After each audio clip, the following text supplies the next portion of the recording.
Welcome back to Markets of Sunshine. This is Marcia, and today we are working on Heart Shape Embellishment number 2, and this is in our Beaded Embellishments series. And so I sat down and made a few of these cute little bead dangle charms. And I just added just a few beads with the little jump ring on the end. And then I made another heart shape. I had a stencil, which was very nice. And it had a circle and a square and a star and then a heart. So it was a smaller heart. So if you remember from yesterday, this was the larger heart.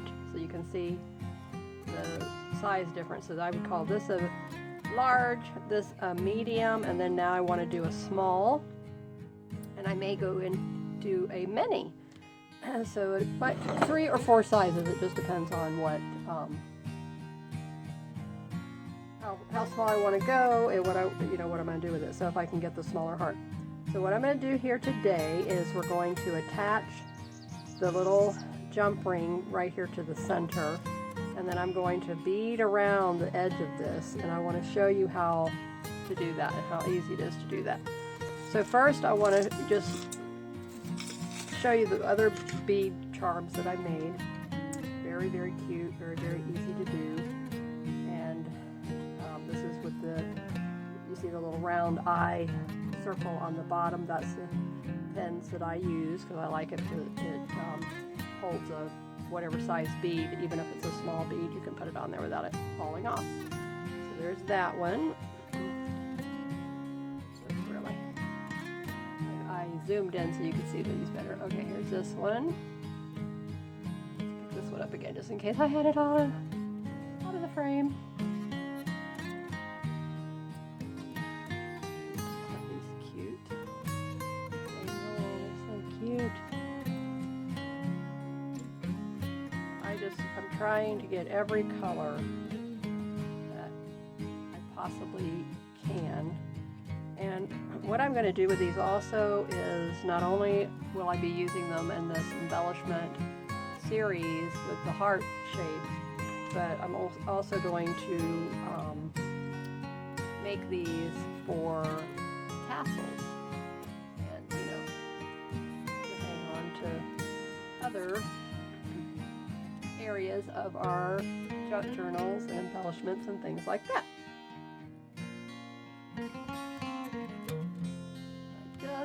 Really went through the whole container and picked out a variety of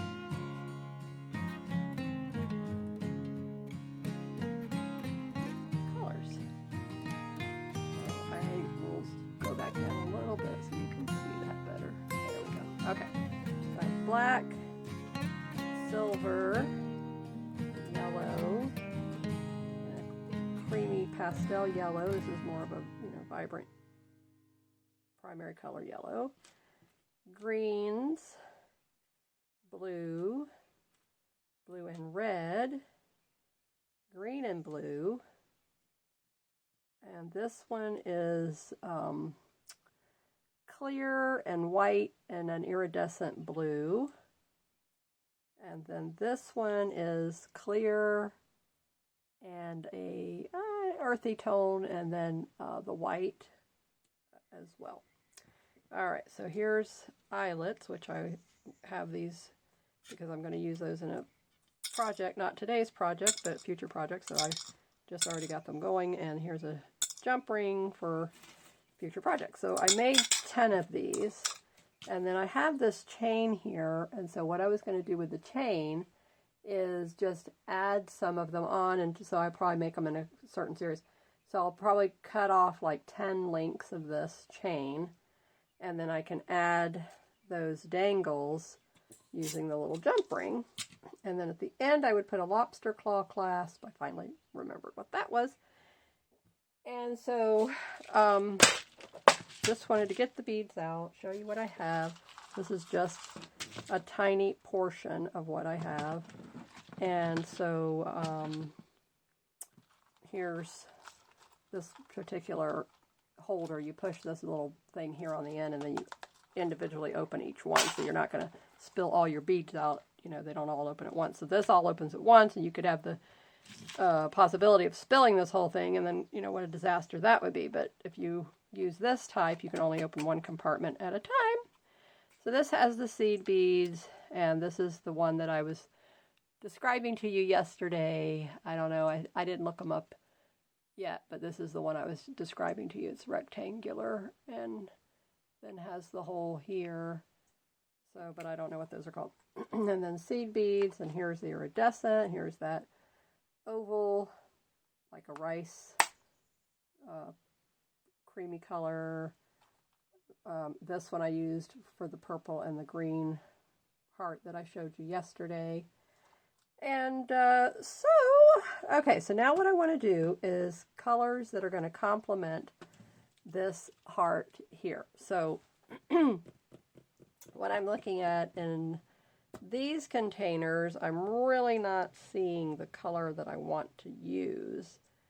I do have other seed beads because I want to do seed beads.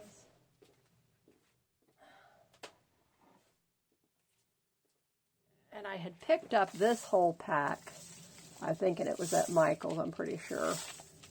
Okay, so here's your, where's the black? I thought there was a black in here.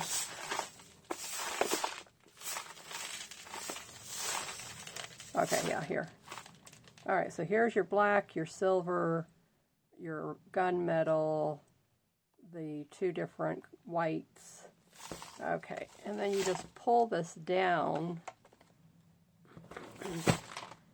off of here. I can't remember if does it go from the bottom up or the... I always have a problem with it. Okay, I'll be back. Okay, I'm back. I had to get a pair of scissors, and then I had to put it underneath the corner and pry it off. Just don't have the strength I used to. Alright, so we're going to take those seed beads. Let me see if I have anything else anywhere lurking that might be, have something in it that we need that will look good with this. So that's an unusual color. It's kind of like a between yellow and orange. Probably more orange than yellow. So it's an odd color to match. So you have to just get the right color, because when you don't have the right color, it just definitely screams at you and says, no, no, no, no, that's not it. Okay, so these are okay. I'm liking this. Yeah, so anything that complements it, you know, it's not about, you know, matchy-matchy. It's just about what complements it. All right, so, and I'm just pulling out beads. It doesn't mean I'm going to use them all, but it's just pulling out the beads, trying to see what do I have. And some of these colors, oh well. There he went. Hold it down here. Yeah, this is more of a blue. Yeah, I'm getting it in the light, so it's more of a blue iridescent, not a black. I'm going for the black. So even though they look black, but when I pull them out and look at them in the palm of my hand in the light, they're not black. Okay, so there's no black in there. All right, so now the seed beads, this will work good. So what we're going to do here is I'm going to dump these out of here, put them over here in a little dish that I have. And then I'm just going to take out, I used to have a little scooper thing. I don't know if I still have that here, or if he kind of, you know, lost his way along the way. You know, like a spoon would have been good, but I don't have a spoon anywhere. Oh, wait, I do. Huh. I do. Yes. Keep a little measuring spoon. It's a quarter teaspoon. Okay, so we're going to put some black in here. And we're going to put some of this in here, because I think I like him. And we're going to put some of this in here. Okay, and then we'll put a little bit of this a little bit of this. Okay. And then these latch back on the side like that. And then I will put him back on his spot.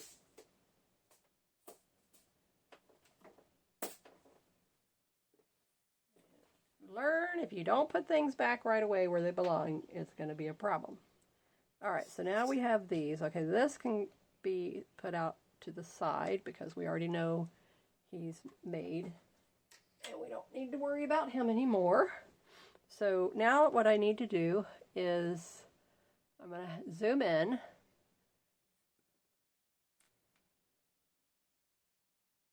Okay. I have to be able to work, and you have to be able to see me working. All right, I got to go get my needle and get all that set up, and then I will be back. Okay, now I have all of my supplies ready to go. All right, so I have my needle. Have it threaded. Quite a long piece of thread.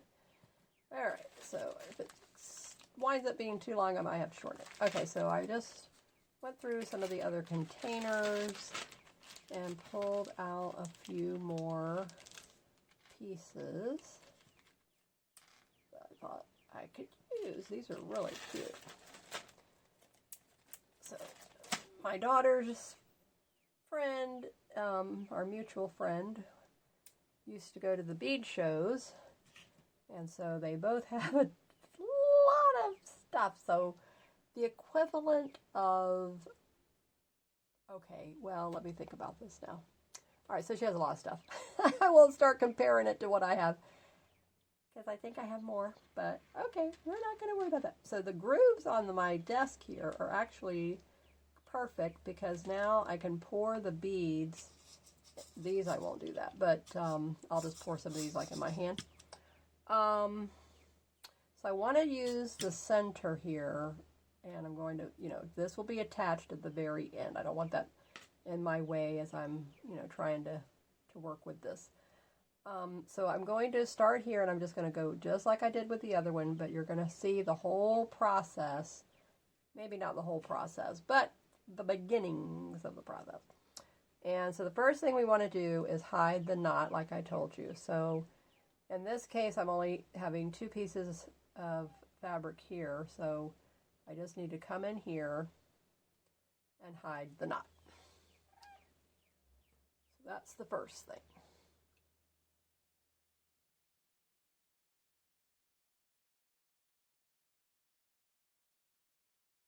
Okay, so you see how the knot now, you don't even see where it is.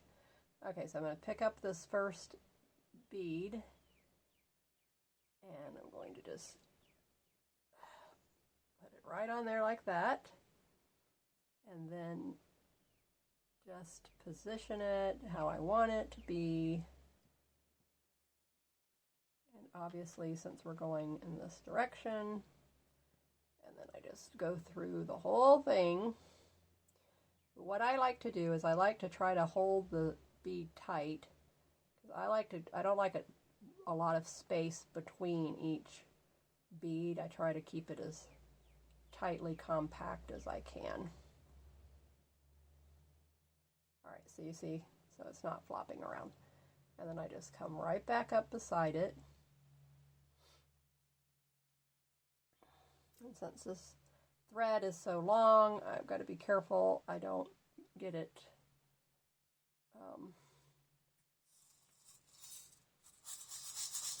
a knot in it. So trying to mix this up so that I can get a variety of the silver, the black, and the clear.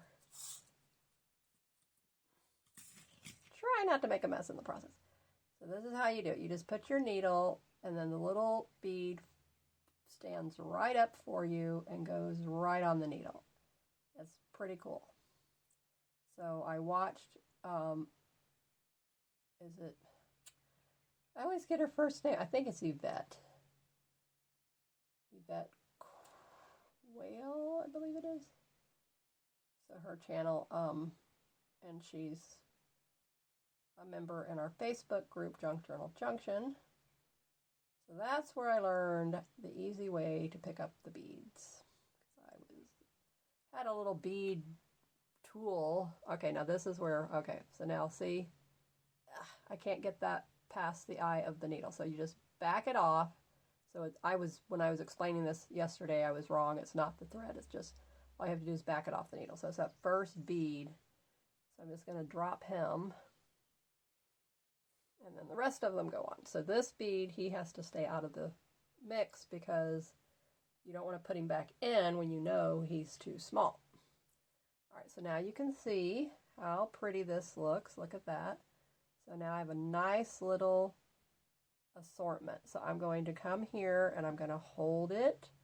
And I'm going to go right in here at the edge where I want it to be.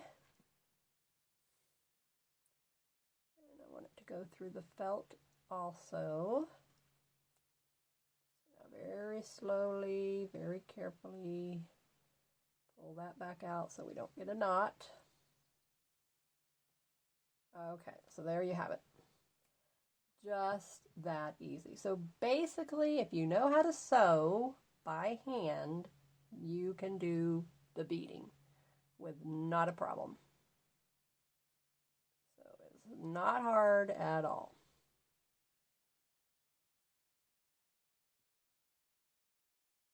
Just like that. Okay, now we're going to put one of these beads on. So the way I'm doing mine, you have to have you have to think about your pattern. What is it I want to do? So I start with a big bead, and then I come in with the seed beads, and then I come in with a big, larger, I say big, but it's not, big. All right, you're seeing me. Okay. I had to stand up there for a minute so I could make sure you were seeing me. Okay. And then, so I do the same thing. So then I'll have a row of seed beads, and it doesn't have to be, I don't have to sit here and say, okay, how many did I do, and count all these out. It's completely up to you what you want your pattern to be. It doesn't have to be, again, like I say, matchy-matchy. You don't have to do that. It's up to you. If you want to do it, then you do it. If you don't want to do it, then you don't do it. It's your project. Nobody is going to be there to micromanage your crafting. Sometimes they get several stuck together, so probably when they were in the manufacturing process. I don't know how my goodness, you ever think about that? How do they make these with that little tiny opening? What kind of a machine do they have that would put such a tiny hole? That's really amazing. Okay, so see how pretty that is? All right, so we're going to just curve it right there. We hold our little thumbnail right there on that last bead. And I want to make sure I'm going to go through the felt, so I'm coming down because I can see my fabric in the felt. Right there, beautiful. See how nice? And then you just come right back up.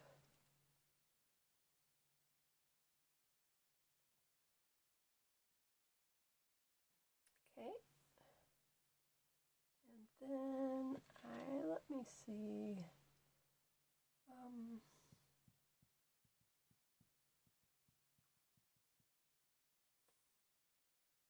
Use another one of these.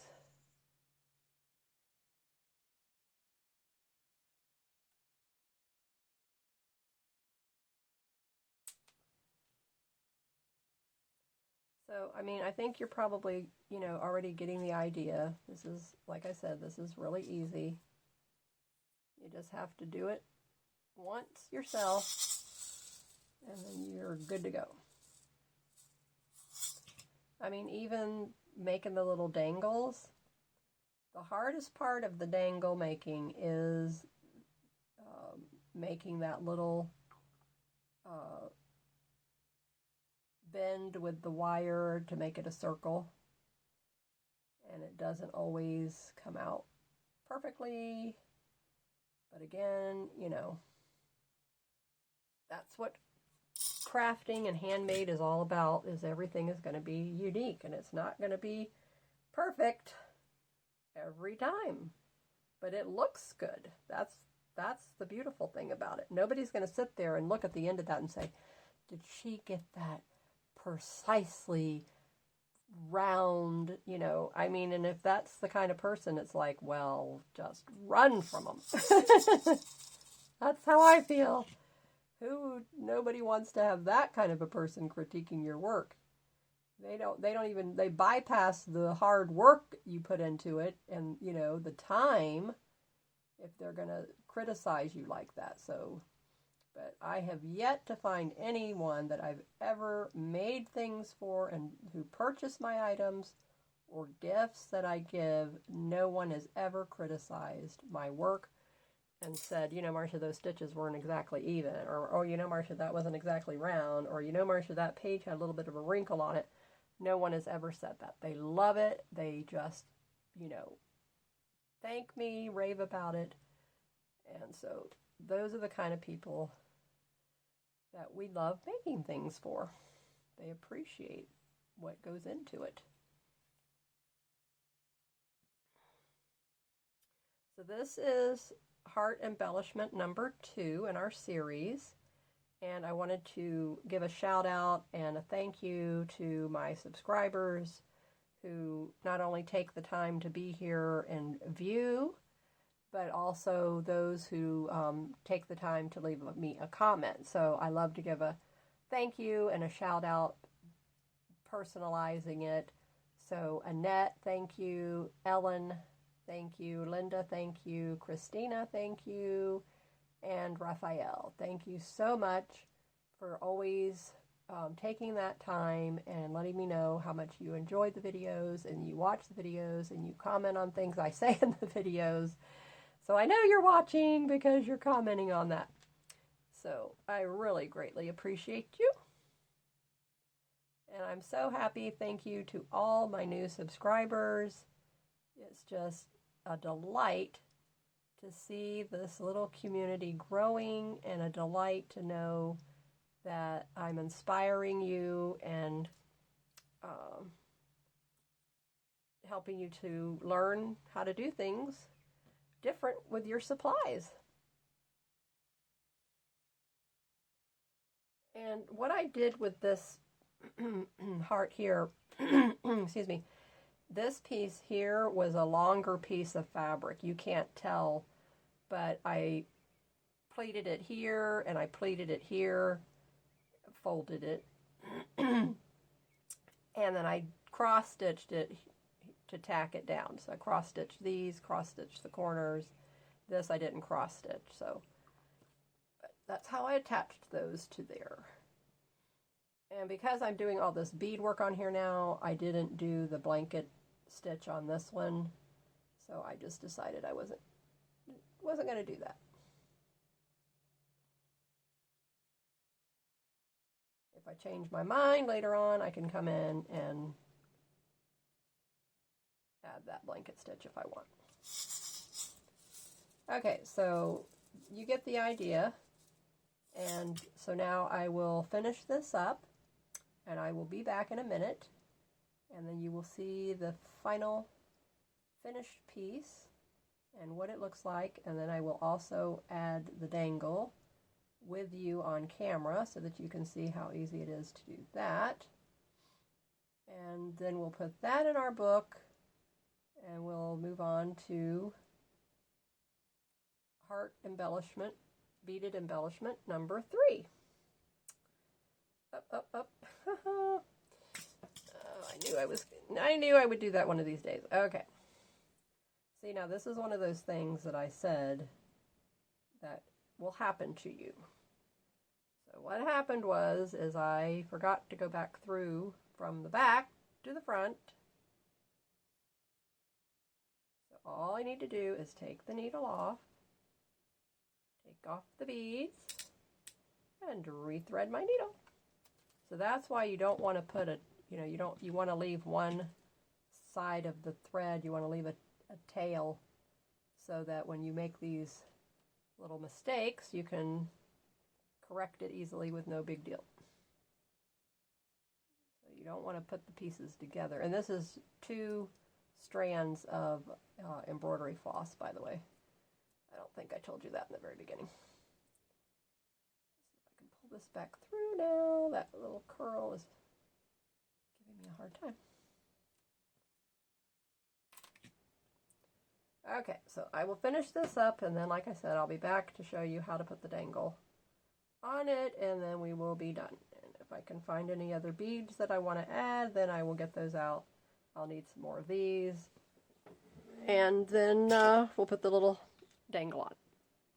Alright, so here I am, and we're going to attach this dangle, but the thread can go through the opening. So I'm going to use a piece of washi, and I'm going to wrap this around, and I've added the extra glue that you know how you need with washi. So I just ran it across the top of my glue stick. And this is a little bit fiddly, but you're going to just have to take your time and be patient, because you don't want your thread going through the opening of the jump ring. And if this one doesn't work, then we're going to go to plan B. Okay, let's see if I can get that to stick to itself. Nope, it's not really wanting to.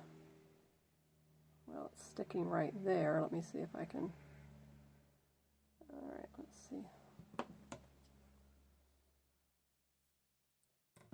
Okay, so now if that will stay in place, so wherever the opening is of the jump ring, you're going to have to close it with something. So in this case, I'm just using this piece of washi, and it's actually sticking on itself pretty good.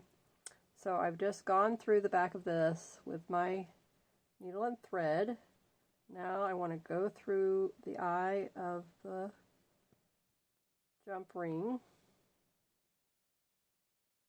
Okay, so I'm going to keep the washi up at the top, and then hopefully by the time I get finished with stitching it in place, so now I have to come back here. Alright, let me see, where am I at here? I'm trying to keep this in the center, but it is not exactly easy to do that. It's wanting to keep moving on me. The washi is slippery, and the thread is slippery, so it's wanting to. Let's see if I can grab it with this. Alright, so I'll have to do it a couple of times. So now I'm going to come over here. Same thing. Just keep wrapping it around. Okay, so this will work, because now it's just keeping that opening out of the way. That's the main thing. That's what I wanted to make sure of, was just to accomplish that. Okay, so there you go. So now you have this beautiful dangle embellishment. How can I turn this so you can see it dangling? Okay, and then there's the beautiful beadwork all the way around. So now here, this is our second heart beaded embellishment in this 10-part series. Isn't that nice? Okay, and next video will be, so we made a large, this is the medium. Now I'm going to find me another heart shape embellishment to do a large, small. What am I saying? Small, medium, and then large. Okay. So my needle just came out, but that's fine. All I'm trying to do is to get a knot in here. So we come through here like this. Pull that down. Okay. So that is heart number 2. As a reminder, okay, yesterday was heart number 1. I'd already completed that, and I showed you my template for that. But now this is going to go into this spot.